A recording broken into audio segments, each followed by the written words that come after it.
روحانی قرآن پاک کو تفسیر کے ساتھ سننے کے لیے ہمارے چینل رفیع اکرم آفیشل کو سبسکرائب کریں اور پاس میں دیے ہوئے بیل آئیکن پہ کلک کریں اور ایسے آنے والے ہر ایک ویڈیو کو فل واچ کریں اور اپنے دوستوں کے ساتھ شیئر کریں۔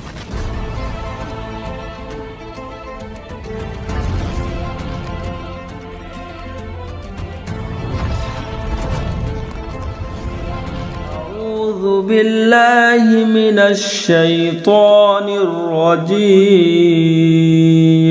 پناہ مانگتا ہوں میں اللہ کی شیطان مردود سے۔ کل الطعام کان حلا لبنی اسرائیل الا ما حرم اسرائیل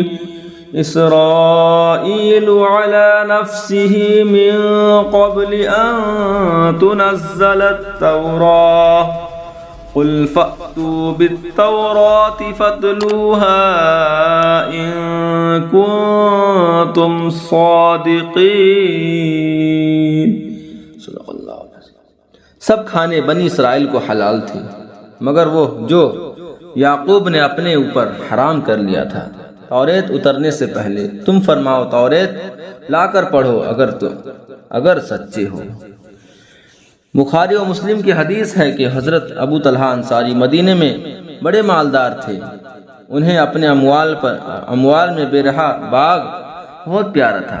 جب یہ آیت نازل ہوئی تو انہوں نے بارگاہ رسالت میں کھڑے ہو کر عرض کیا، مجھے اپنے اموال میں بے رہا سب سے پیارا ہے، میں اس کو راہ خدا میں صدقہ کرتا ہوں۔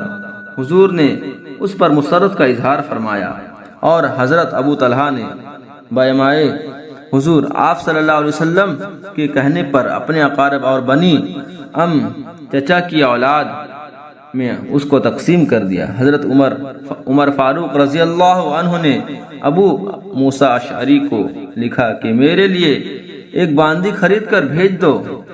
جب وہ آئی تو آپ کو بہت پسند آئی، آپ نے یہ آیت پڑھ کر اللہ کے لیے اس کو آزاد کر دیا۔ صدق اللہ العظیم۔